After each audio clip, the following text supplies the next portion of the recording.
remercie d'être là. Paris n'est pas la SPA, Société protectrice des ambitions. Auriez-vous dit à Nathalie Kosciusko-Morizet, qui en plus vous invitait à dîner? Vous confirmez? J'ai fait cette phrase, mais c'est moi qui l'ai invité à dîner. Ah bon, d'accord. Parmi les actuels candidats UMP à la mairie de Paris, avez-vous un ou une préférée? J'aime beaucoup Pierre-Yves Bournazel, du 18e arrondissement. Ah oui, celui que personne ne connaît. Oui. Là, vous allez nous en parler. Les primaires ouvertes, c'est une bonne idée? Il paraît, c'est la mode en tout cas. 2 tiers des sympathisants de l'UMP souhaitent un retour de Nicolas Sarkozy, mais 62% des Français sont contre. Ça vous inquiète? Non. Mercredi se tient le premier colloque, le deuxième colloque des amis de Nicolas Sarkozy. C'est pour entretenir la flamme? Non, l'amitié. François Fillon a annoncé sa venue. Jean-François Copé aussi? Oui. Ils seront assis l'un à côté de l'autre? Je ne sais pas, il n'y a pas de plan de table. Il n'y a pas de plan de table. Et si vous aviez fait le plan de table, vous auriez fait comment? Bien sûr, il faut qu'ils soient soient l'un à côté de l'autre. Et vous présidez déjà la commission d'investiture. Alors, revenons à... Il semblerait que vous ne soyez pas emballé par la candidature de Nathalie Kosciusko-Morizet. C'est vrai. Merci de votre franchise. Oui, c'est vrai. Je suis connu pour ça.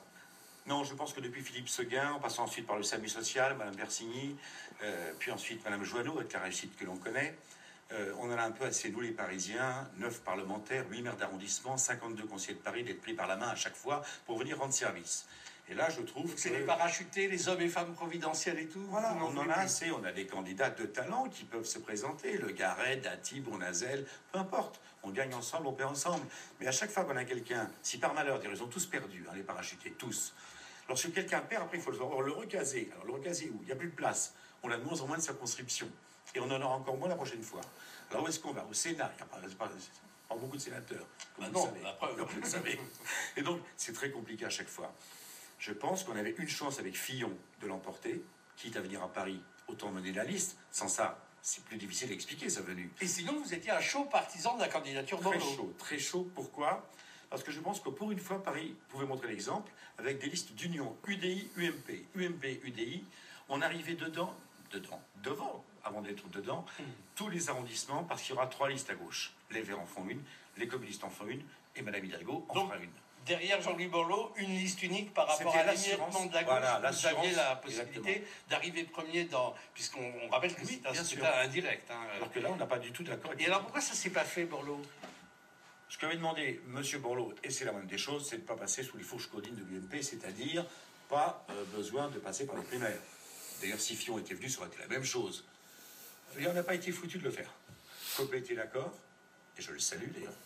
Moi aussi. Un certain nombre, tous les maires d'arrondissement étaient d'accord, mais on n'a pas pu le faire. Voilà. Donc la mode des primaires aura eu raison de... Oui, absolument. De la candidature Borloo. Donc on va se manger les primaires avec ce que ça comporte comme difficulté pour le rabibochage, qui est un truc qui n'est pas la spécialité de la droite. Donc vous craignez à la fois les primaires pour la dynamique interne et deuxièmement, spécifiquement, la candidature de Nathalie Kosciusko-Morizet. Oui, ce qu'on veut, c'est tous gagner. On en a marre d'être dans l'opposition à Paris. C'est pas amusant d'être conseiller de Paris ou maire d'arrondissement dans l'opposition. Bon, alors là, on a vu une chance. Delanoë s'en va parce que c'est un redoutable adversaire. On a Mme Hidalgo, qui est très forte, très compétente, qui tenait les dossiers, mais ça change quand même. Elle n'a pas le même aura que le maire actuel. On a donc une chance de gagner. Et Borloo correspondait bien, je trouve, à Paris.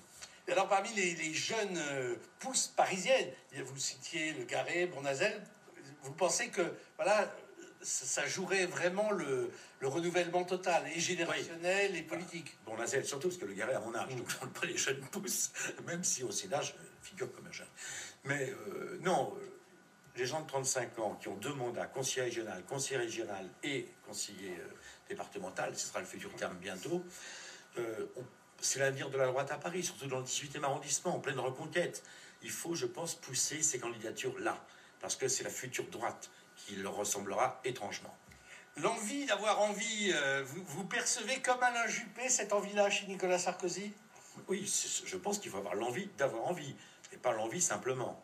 Et personne, en sortant de chez lui, ne peut prétendre avoir eu des confidences. Personne. Donc vous trouvez qu'Alain Juppé y est allé un peu fort? Non, c'est très affectueux ce qu'il a fait, je pense. Mais il y a la réalité. La réalité, c'est qu'on ne sait absolument pas.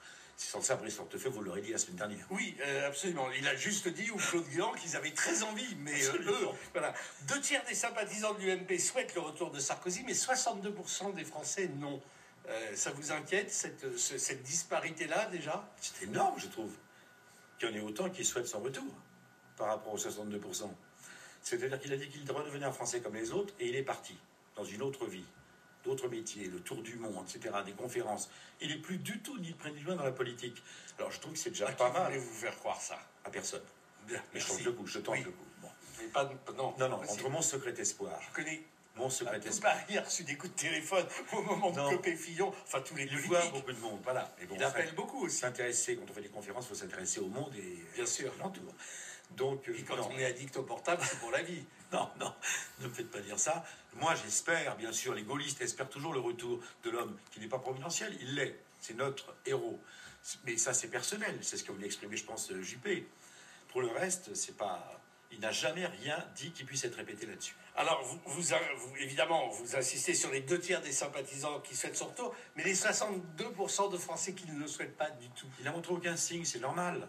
62% qui ne souhaitent pas sans rien faire. Puis ensuite, vu l'accueil qu'il a dans Paris, dans les salles de spectacle, quand il sort, au football, etc., dans toutes les manifestations publiques où avant on faisait attention à tout, vu l'accueil qu'il a, mon petit homme dit qu'il se passe quelque chose. Donc mercredi, colloque des amis de Nicolas Sarkozy. Vous allez faire ça régulièrement pour voilà, pour entretenir le petit buzz médiatique. Là, ça marche pas mal d'ailleurs. Vous êtes là ce soir. Appelons ça entretien, c'est beaucoup plus modeste. Voilà, sur la place et l'autorité de la France dans le monde. Donc il y aura 3 plateaux, voilà, qui sont animés, un sur l'Europe avec les rôles de l'Allemagne et de la France, un sur les droits de l'homme et la France protectrice, et puis ensuite un qui sera sur la gouvernance mondiale économique avec la façon dont Sarkozy a géré les banques. On continue à un peu régler ses comptes parce qu'au moment où François Fillon devait ne pas venir, maintenant on sait qu'il vient, Brice Hortefeux avait dit oui, c'est normal qu'il soit pas là parce que comme on parle de la politique étrangère de la France, il n'a pas eu à s'en occuper sous Sarkozy. C'est quand même, il a été 5 ans à Matignon pour l'ancien Premier ministre. C'est un peu les règlements de compte post... Je sais pas, il n'a jamais été question qu'il ne vienne pas, de toute façon. Si, il devait pas être excusé, puis finalement il vient. Il y aura peut-être des surprises parmi les venus aussi. Vous espérez garder comme ça, entretenir cette flamme sarkozienne En plein combat entre Copé et Fillon, nous, avec Brice, on a toujours maintenu ce déjeuner entre amis, ANTRE étant le nom du restaurant où nous allons. Et tout le monde est venu, les Hutus, les Tutsis, tout le monde. Et on sympathie. On est copains ou d'enfance, ou d'adolescence, ou d'ancienneté, ou bon, pour les plus anciens d'entre nous. Donc on se voit, on a des rapports très amicaux. Et puis après, il y a les primaires. Bon, puis ensuite, simplement, on a du mal à se rabibocher. Pas moi, parce que c'est ma nature. Mais pour certains, c'est ceux qui étaient un peu trop loin, qui ont franchi la ligne blanche, c'est un peu difficile. Mais vous trouvez que la convalescence de l'UMP va plutôt plus vite que vous ne le craignez? Mais ça se passe bien, je trouve, parce que le bureau politique là, que nous avons chaque mercredi matin, plus personne ne sait qui était avec qui. C'est déjà bon signe. Non, ça va très très bien. J'ai cru que vous allez me dire plus personne ne sait quelle est son attribution, puisque les postes de vice-président, de secrétaire généraux, délégués ont été distribués à l'envi. Vous n'en êtes pas, vous? Si, bien sûr. Vous avez quoi comme... Moi, je suis secrétaire national, aujourd'hui, chargé de la réforme de la loi PML, cette fameuse loi qui intéresse Paris, Lyon et Marseille. Et en même temps, je suis rentré à la Commission nationale d'investiture. Vous savez, celle qui ne m'avait pas retenu il y a 1 an et demi. Donc c'est un peu la revanche? Non, c'est amusant, c'est tout. Merci beaucoup, Pierre Charon. Merci d'être passé sur le plateau de LCI. L'info continue sur la chaîne Info.